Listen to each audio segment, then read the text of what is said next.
cambia también lo profundo, cambia el modo de pensar, cambia todo en este mundo.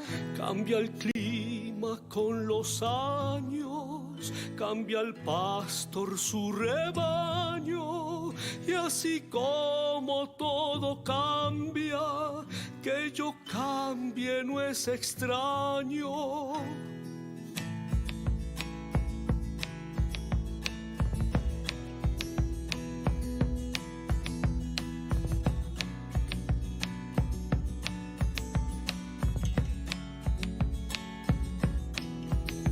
Cambia el más fino brillante, de mano en mano su brillo, cambia el nido, el pajarillo, cambia el sentir de un amante, cambia... Bien.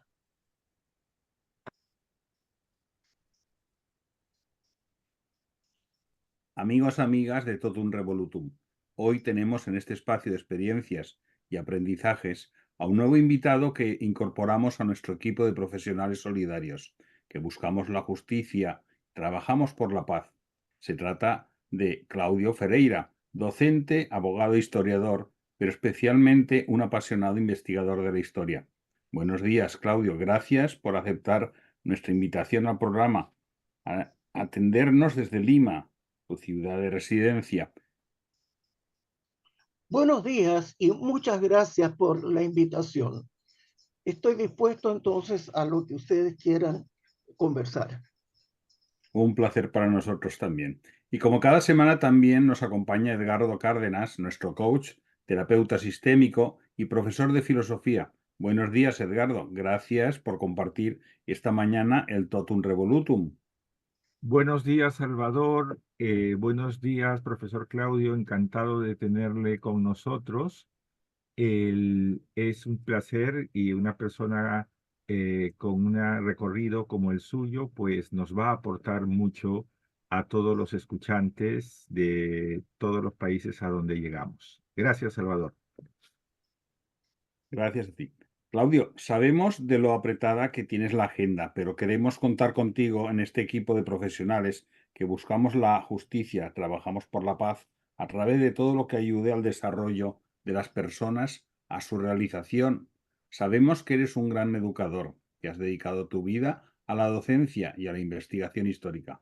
Claudio, la historia es realmente una disciplina apasionante, pero enseñar la historia es una gran responsabilidad en la sociedad actual. Cuéntanos cómo llegas a la historia. ¿Siempre ha sido tu dedicación y tu profesión? ¿Cómo la descubres? ¿Algo te influyó? Bueno, la verdad es que mi profesión principal en Chile, porque yo no vivo en Chile, era abogado, pero tenía como segunda línea la docencia, y a mí la historia me apasionó desde niño, porque ustedes recordarán en su época posiblemente, como en la mía, no había televisión. Lo fundamental siempre era la radio y los libros. Entonces, cuando quería matar el tiempo, leía libros, y principalmente libros de historia, y como adolescente también libros de aventuras, en fin, que me hacían recorrer el mundo mentalmente. Hoy día ya se puede ver a través de la televisión, a través de la computadora, a través de internet. Un pequeño paréntesis, muy emocionado. La semana pasada me llamó un exalumno de hace por lo menos 30 años, que me llamó desde París y me dice: profesor, en este momento estoy entrando al Louvre y quiero recorrerlo con usted.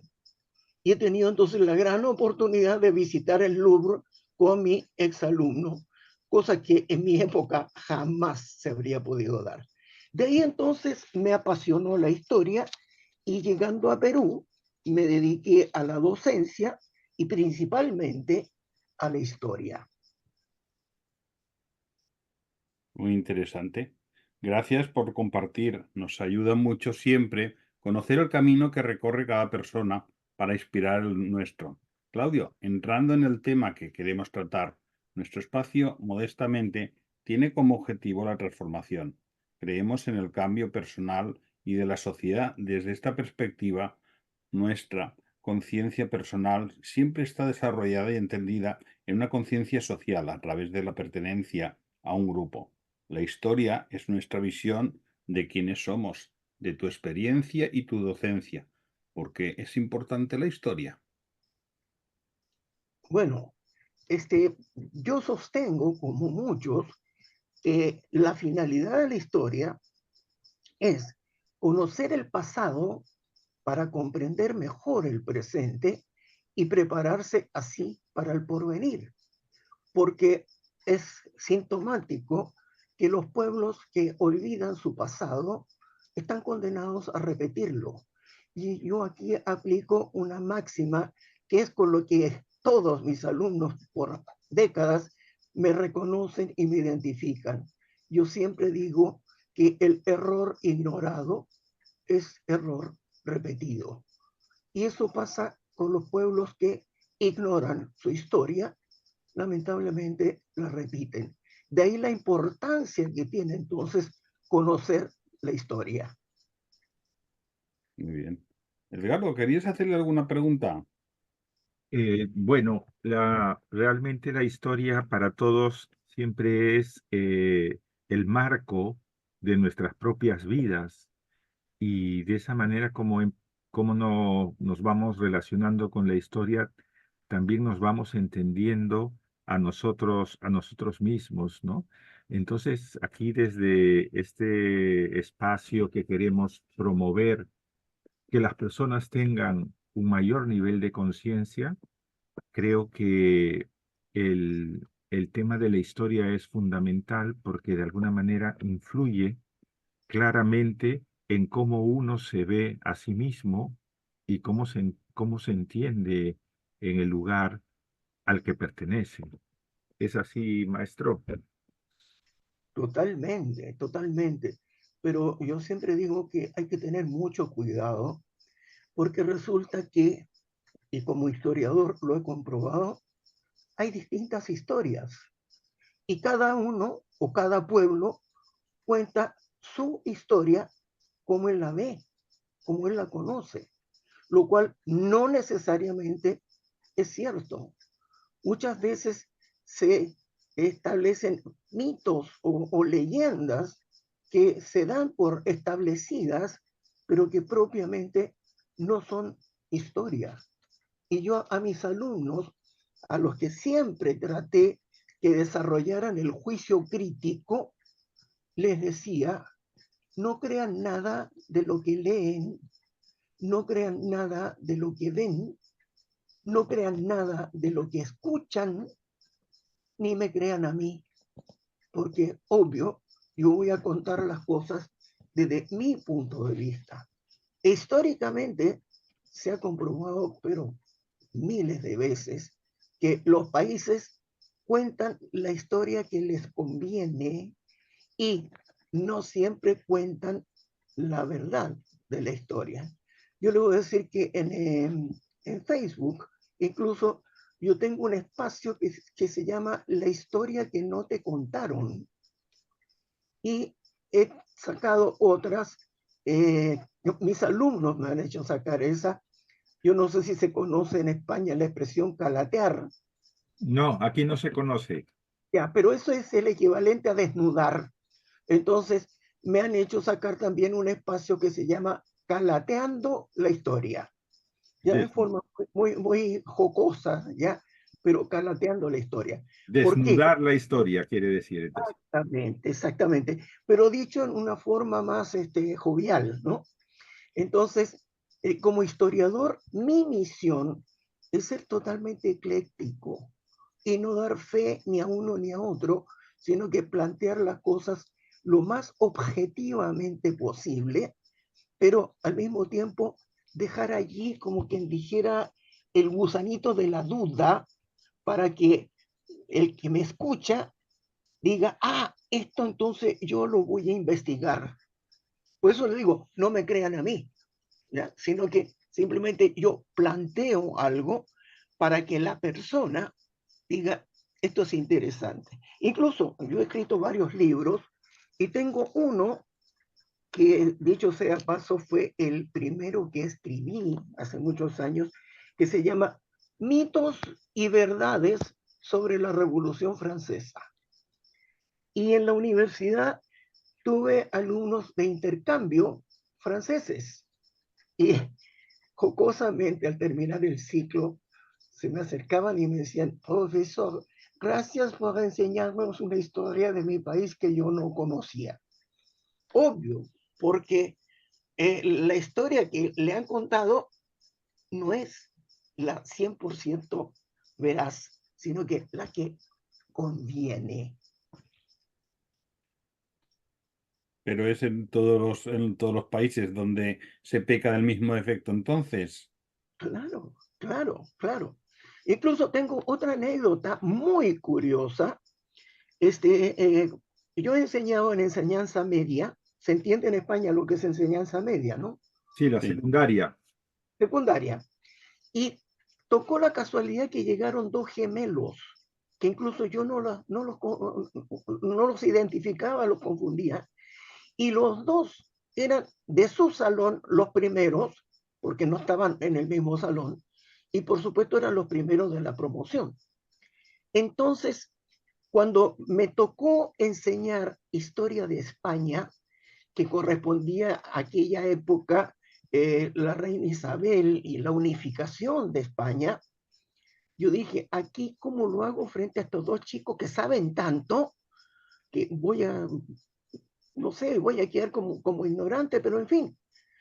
Y empecé, y cuando me doy cuenta que los chicos me preguntaban y me preguntaban, entonces un día los llamo y le digo, ¿ustedes no son españoles? Sí, profesor, pero no saben lo que yo estoy planteando en este momento. No, profesor, pero ¿cómo digo yo? ¿En España no enseñan historia? No, me dice que nosotros somos catalanes. Y ahí vine a descubrir que en El Cataluña sesgo, el no, sesgo. no enseñan la historia de España, sino la de Cataluña. Y en eso ellos eran expertos. Cosa curiosa, pero para demostrar una vez más que cada uno enseña la historia que le conviene.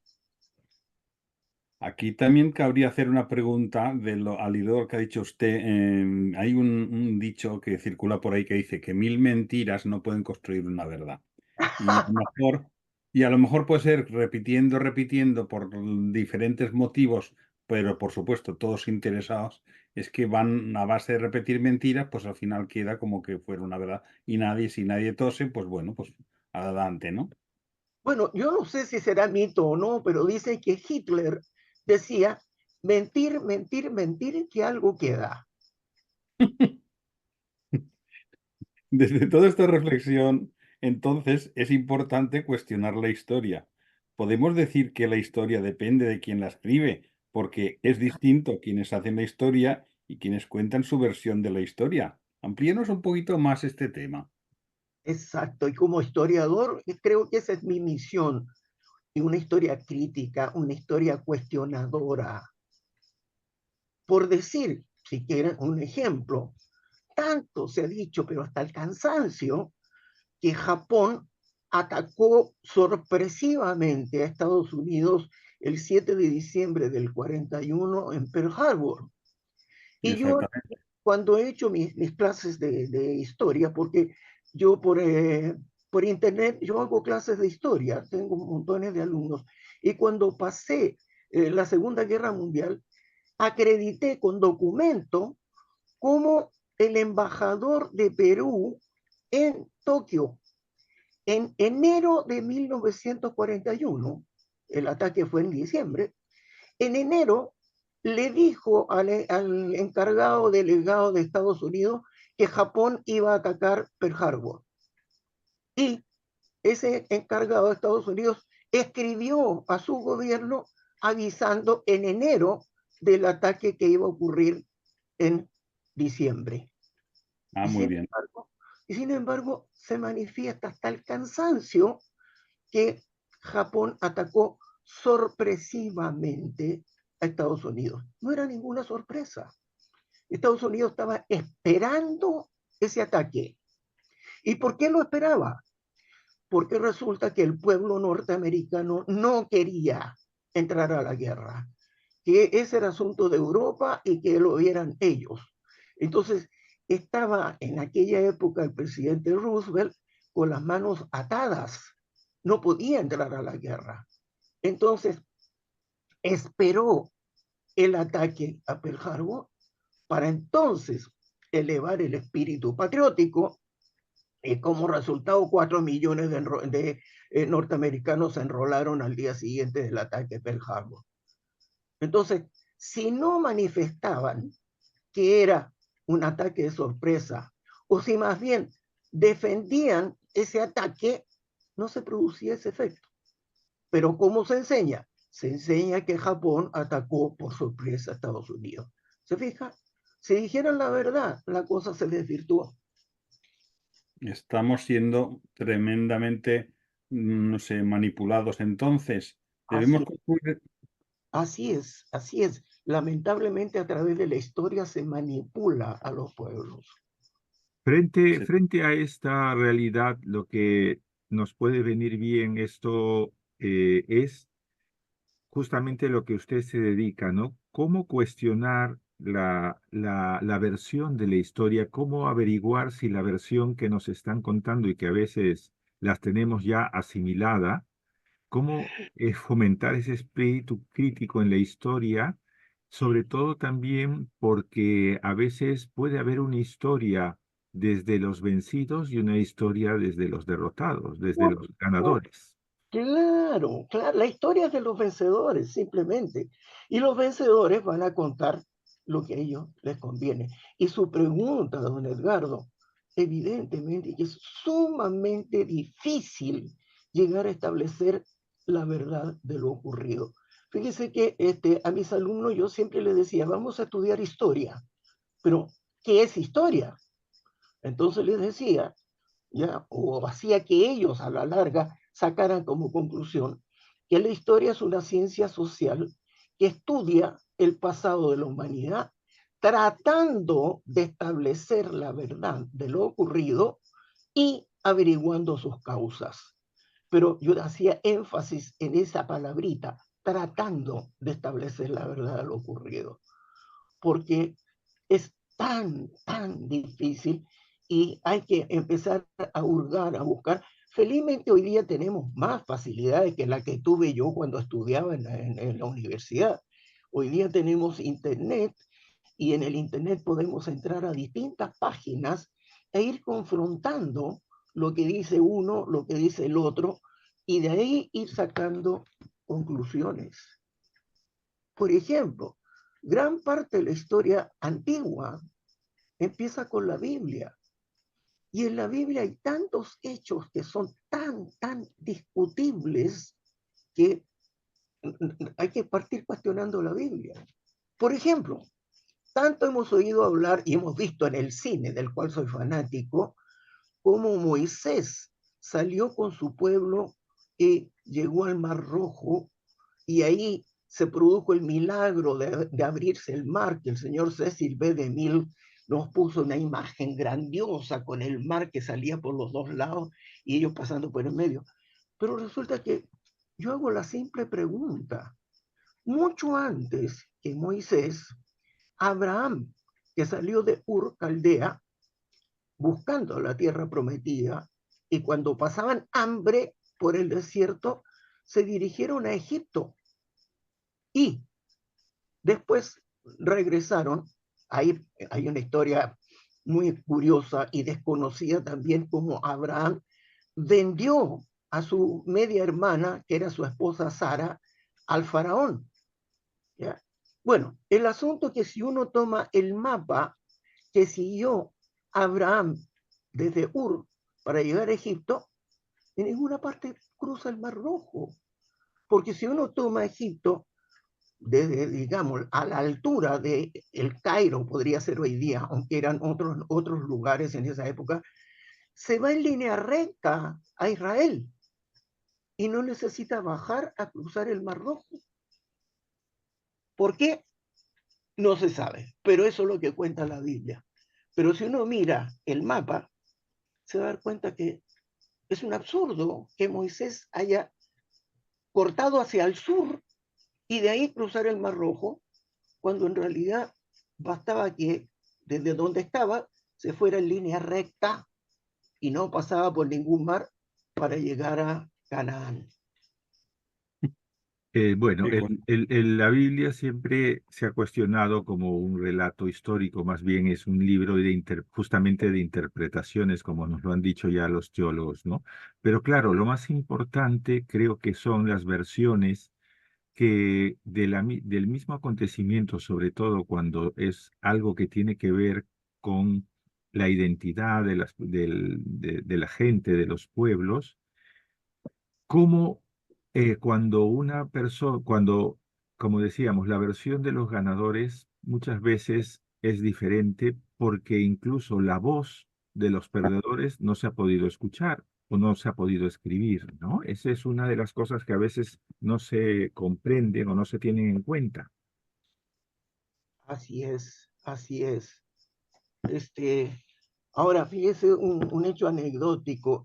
Los antiguos egipcios eh, tenían tal adoración, tal pasión por la historia, que cuando algún gobernante no les satisfacía, lo borraban de la historia. Y si alguno de ustedes ha tenido la oportunidad, como yo tuve, de ir a Egipto, se encontrará que en los interiores de los templos, de los palacios, hay paredes que están totalmente borradas, raspadas. ¿Por qué? un Porque faraón lo borraron, ¿no? A un faraón lo borraron, no me acuerdo ahora el nombre. para que desapareciera. Y es así entonces como, por ejemplo, en un momento dado, unos señores ingleses encuentran una tumba riquísima y encuentran ahí un faraón, pero no tenían idea quién era ese faraón y por qué tenía esa tumba tan rica. Escarbando, se descubre que ese faraón es Tutankamón. Pero ¿de dónde sale este Tutankamón? Resulta que el anterior de él es un señor que impuso en Egipto el monoteísmo. Era Akenatón, perdón, Amenofis IV, que adoraba al dios Sol llamado Atón. Y tanto es así que cambió su nombre de Amenofis IV por Akenatón, que significa el que adora al dios Atón. Entonces impuso el monoteísmo en un pueblo tan politeísta como Egipto, y eso provocó el malestar de los sacerdotes. Y este señor, Akenatón, hizo que destruyeran templos, ídolos y persiguieran a todos aquellos que no fueran monoteístas como él, hasta que hubo una rebelión y desaparece este señor Akenatón y toman a un descendiente de él, que también hay dudas si era hijo o no era hijo, en fin, y que se llamaba Tutankamón. Pero como los sacerdotes adoran al dios Amón, le hacen cambiar por Tutankamón. Y se borró todo lo relativo a Amenofis IV, Akenatón. Borrado de la historia, hasta que al fin, hilando, aparece esto, periodo único en Egipto que fue monoteísta. Entonces, al hilo de todo esto, podríamos sacar una conclusión también. Si de cada parte de la tierra, digamos, hay una historia propia contada por las gentes del lugar, de todo ese puzzle de historias de toda la tierra, ¿se puede sacar una conclusión superior de qué es lo que estaba ocurriendo en general en todo el planeta? Si coincidía, si eran zonas diferentes o si tenían por si habían venido, por ejemplo, gente de otros planetas y pudiera constatarse con esas historias de diferentes puntos. Y hay historias que se tiene que establecer fehacientemente la existencia. Por ejemplo, el diluvio. El diluvio lo cuentan distintos pueblos, partiendo por los caldeos. Ellos tienen un superhéroe semidios que es Gilgamesh. Y en la epopeya de Gilgamesh ya se está hablando del diluvio, el mismo diluvio que cuenta la Biblia y que cuentan los incas, que cuentan los aymaras, que cuentan los aztecas, que cuentan los mayas y en distintos lugares. Entonces, sí se puede establecer fehacientemente que hubo un momento en que las aguas cubrieron la tierra. Y eso entonces, uniendo, en la India también está, uniendo En los eh, templos, en los templos distintos, hay, perdón, en los templos hay representaciones ya también de esas y muchas historias más que usted indica. así es. Entonces, ahí podemos establecer un hecho fehaciente. ¿Por qué? Porque lo repiten distintas costumbres, distintos pueblos, en distintos idiomas. Entonces, ahí se puede establecer un hecho fehaciente. Incluso de los extraterrestres. Bueno, sabemos que para también los caldeos hay una serie de semidioses o dioses que son los Anunnaki, ¿ya? Y en la Biblia se menciona frecuentemente los ángeles. Ahora, curiosamente a los ángeles los pintan con alas. Es porque no podían concebir que un ser se elevara sin tener alas. Entonces, tenían que pintar a los ángeles con alas. Tenía que hacer comprensible una situación que en ese momento era impensable porque ni existía la palabra ovnis, por ejemplo. Ah, no, pues claro, claro, ese invento de ahora. Aquí mismo en Perú también se cuentan algunas leyendas a las cuales me cuesta mucho dar fe. Yo no sé si don Salvador conoce o ha oído hablar, por supuesto que no, don Edgardo sí, de las líneas de Nazca. Sí, sí, sí, sí, Ya, sí, sí. las líneas de Nazca tienen una extensión enorme y no se pueden ver, solamente se pueden ver desde el aire. Entonces, ¿cuál es la historia, entre comillas, que cuentan acá? Que fue un pueblo, los indios nazcas, que lo hicieron. Pero resulta que si uno visita esas pampas, son absolutamente estériles, no hay alimentación, no hay nada.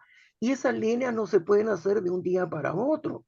Entonces, es inconcebible que un pueblo esté años viviendo en un lugar tan inhóspito para hacer unas líneas que nunca van a poder leer. Sí, se tiene que ver desde arriba. Solamente desde arriba. Es más, yo las he sobrevolado 3 veces, pero también fui a un mirador que hay y observé el mirador que está como 5 metros, 4 metros del suelo y pude apreciar una figura, pero pues bajé y vi.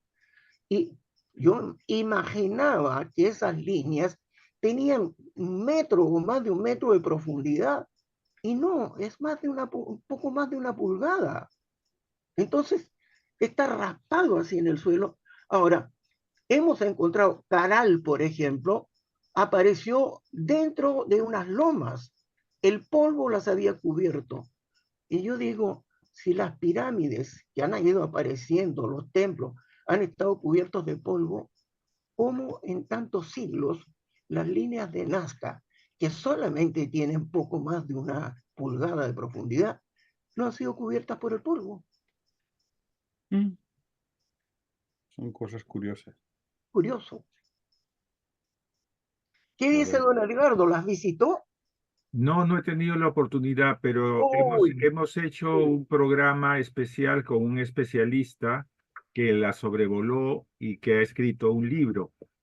ya. Entonces, volviendo un poco al tema que nos trata, pues está justamente las visiones, así como hacemos referencia a estas realidades tan antiguas, son cosas que nos han ido como construyendo nuestra visión actual, ¿no? Como decía Salvador, que siempre se enfoca en preguntar por los extraterrestres, por ejemplo, ¿no? Siempre hemos hablado que mirar en los extraterrestres o usamos ese vocabulario, pero en realidad desde antiguo parece que siempre se han visto personajes que no se pueden explicar y en otra época se les puede haber llamado ángeles, dioses, ¿no? Entonces, también digamos, la narrativa va generando una manera de ver la realidad, que a lo mejor podía ser otra.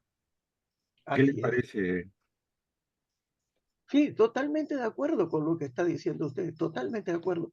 Por eso que tenemos como misión, como objetivo, y ojalá todo el mundo lo tuviera, el cuestionar la historia. No aceptar a fardo cerrado lo que nos digan.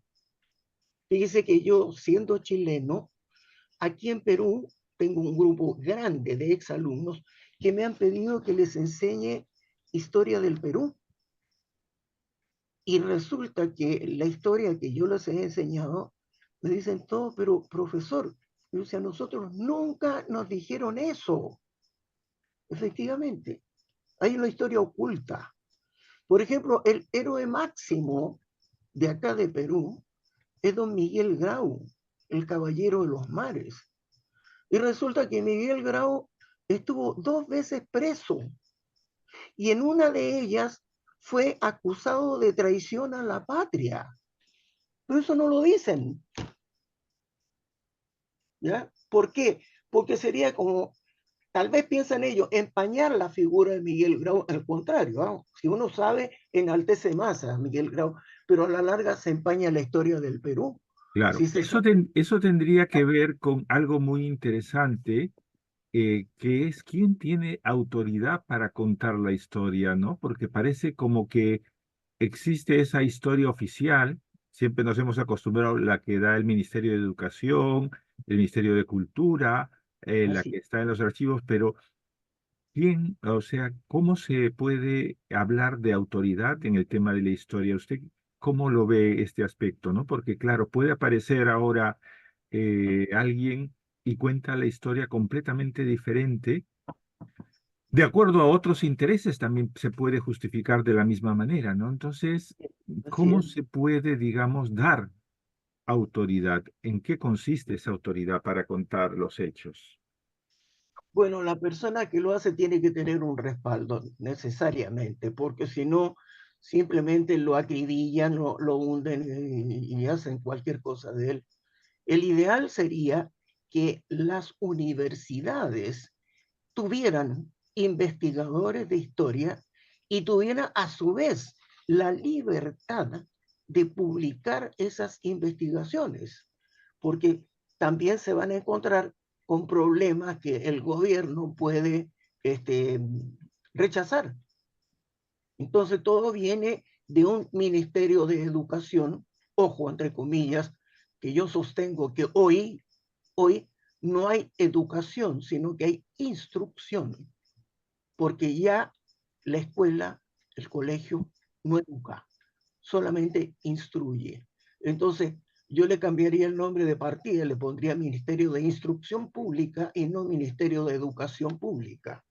Y Pero, adoctrinamiento pudiera ser en algunos casos también. perdón, don Salvador, ¿no? Y de adoctrinamiento en algunos casos también. Ah, por supuesto, si nos vamos a remontar, como le decía Hitler, ¿ya? Todo lo que se enseñaba era sobre la base del nazismo. Si nos vamos a remontar a la Unión Soviética, todo lo que se enseñaba era sobre la base del marxismo, o sea, adoctrinamiento. Claro, lo que diga el líder hay que decir que sí a todo Exacto, y así ya no hay que pensar lo que diga el líder. En, así en- es. también tuvimos un programa con un profesor de comunicación que nos presentó el libro de George Orwell, 1984, y una de las cosas más interesantes de la obra de Orwell es justamente que una de las formas de tener un poder aplastante es tener la capacidad de reescribir la historia de acuerdo a nuestros intereses, ¿no? Si ahora interesa enarbolar un nuevo líder, pues se escribe una historia para ese fin. Y si conviene ahora hundirlo, desaparecerlo, pues también se escribe una historia para que todo el mundo lo odie, ¿no? Es realmente, a la vez que es lo más grandioso, también es lo más peligroso. Don Claudio, entonces, al hilo de lo que nos está explicando todas estas cosas de... ¿Qué sería, como a modo de resumen, interesante para cuando estamos leyendo la historia tener en cuenta? ¿Nos podría hacer un breve resumen de esto? Bueno, en resumen podría decir lo que les dije al principio. No crean nada de lo que leen, no crean nada de lo que ven, no crean nada de lo que escuchan, ni me crean a mí, sino que busquen, indaguen y saquen sus propias conclusiones, pero simplemente no se traguen a fardo cerrado lo que se está diciendo. Mientras pasaba todo esto, yo pensaba, ¿qué estarán enseñando, por ejemplo, los talibanes respecto de historia? ¿Destruyen todo lo anterior? ¿Se da cuenta? O sea, la historia la escriben personas y cada una de esas personas tiene sus propios intereses, tienen sus propias ideologías y tratan entonces de, como dijo muy bien don Salvador, adoctrinar a través de la historia que están contando. Entonces, un amante de la historia tiene que simplemente tener buen cuidado, tomar distancia y no simplemente creer lo que se está diciendo. En algún momento, don Edgardo, en una conversación anterior, me había preguntado sobre un curso que yo estoy llevando en este momento, que es la importancia de la mujer en la historia, porque resulta que la mujer hasta aquí en Perú, por lo menos hasta mediados del siglo XX, era totalmente postergada. En 1955 recién se le da a la mujer derecho a voto, pero resulta que en la historia encontramos muchos casos muy importantes de mujeres que han incluso dirigido los destinos de su país y han cambiado el curso de la historia. Entonces, yo he querido darle esa importancia para ver cómo la mujer que fue postergada durante miles de años, y si volvemos a los talibanes, en qué posición la tienen, que solamente a la mujer se le pueden ver los ojos, ¿ya? Entonces, hubo mujeres tan valientes que enfrentaron ese extraordinario machismo, patriarcado que había y lograron dirigir los destinos de su país. Si tomamos aquello que hemos cuestionado la Biblia, por ejemplo, hay un periodo de los jueces. Los jueces no solamente administraban justicia, sino que eran generales de su territorio y gobernaban. Y encontramos en la Biblia una primera mujer juez, como fue Débora. Si Este se tema, este tema es muy interesante, don Claudio. Posiblemente podríamos hacer un Un programa programa. porque da mucho de sí, si a usted le parece bien. Es que lo sí, veo sí, interesante. encantado, encantado. Como le Pues digo, posiblemente creo que he sí. investigado bastante al respecto y hay casos que son asombrosos. Sí, podemos Pues perfectamente. como es extenso y además de mucha actualidad y muy importante, si le parece este tema lo apuntaremos para un programa específico para hablar sobre estos temas porque Encantado y es le súper agradezco denso. la oportunidad, como hoy día agradezco la invitación. Pues lo emplazamos para un programa más específico. Estoy a su disposición, don Salvador, don Edgardo. Claudio, gracias por estos momentos compartidos y todo lo que nos has entregado en este rato. El tiempo pasa rápidamente cuando estamos tan a gusto. Queremos agradecerte esta interesantísima tertulia con esta canción que sabemos que te motiva. Gracias de corazón. Muchas gracias, muchas gracias. Ahora, por favor, Claudio, antes de finalizar, comparte con los escuchantes cómo se puede acceder a tus cursos de historia, cómo contactar contigo. Ya, mire, yo los cursos los dicto por Zoom y el único problema que puede haber es la diferencia horaria, porque por ejemplo con ustedes tenemos a las 6 horas de diferencia.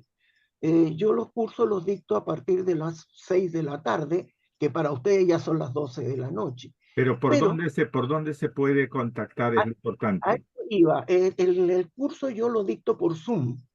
Entonces, La persona que está de acuerdo, entonces yo, así como ustedes me han mandado ahora, yo le mando el enlace del Zoom y para eso entonces mi dirección, entre comillas, porque eso es lo que se usa ahora, es mi WhatsApp, que se los voy a dictar por si acaso les interesa, 984-367-533. Repítalo si es tan amable, repítalo. ¿Cómo no? 984-367-533. Ahí me pueden ubicar, ahí se dirigen a mí. Como les dije, también tengo escrito estimativamente 10 libros y esos libros están en... Nómbrelos también, nómbrelos, don Claudio.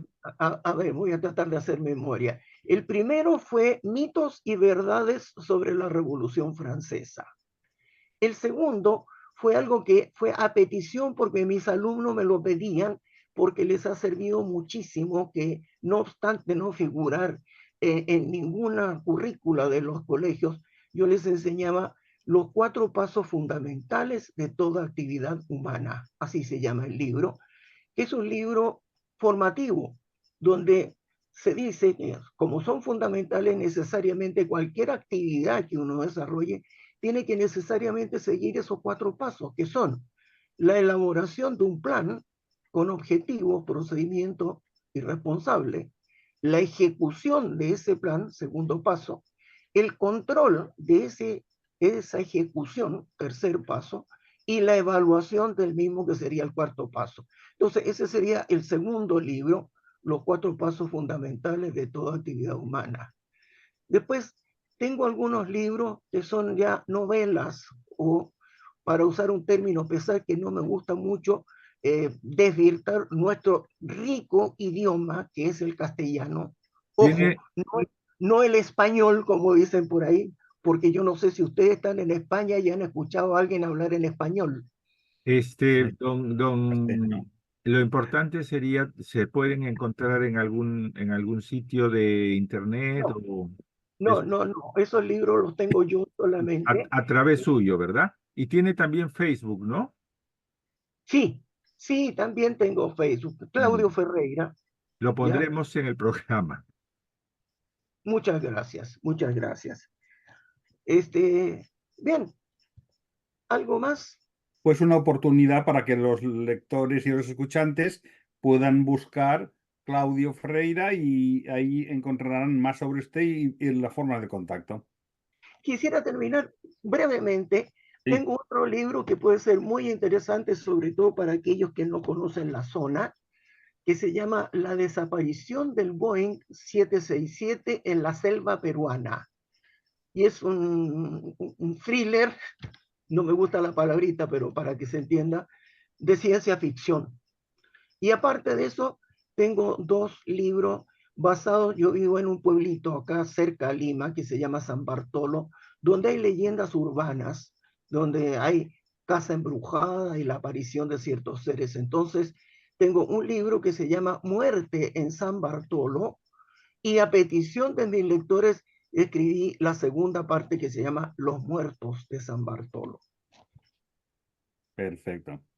Amigos, amigas de todo, la historia personal siempre está integrada en una historia social, la vida de un pueblo, de una comunidad. Es necesario tener una visión crítica de la historia para no repetir errores del pasado. Desde Todo Cambia te ofrecemos recursos, miradas y perspectivas nuevas para entender y comprometerte con la vida y con el cambio. Me gustaría recordar una frase de Cicerón: no saber lo que ha sucedido antes de nosotros es como ser eternamente niños. Muchas gracias, profesor Claudio Ferreira. Gracias, Edgardo. Muchas gracias a ustedes. Cambia también lo profundo, cambia el modo de pensar, cambia todo en este mundo. Cambia el clima con los años, cambia el pastor su rebaño, y así como todo cambia, que yo cambie no es extraño.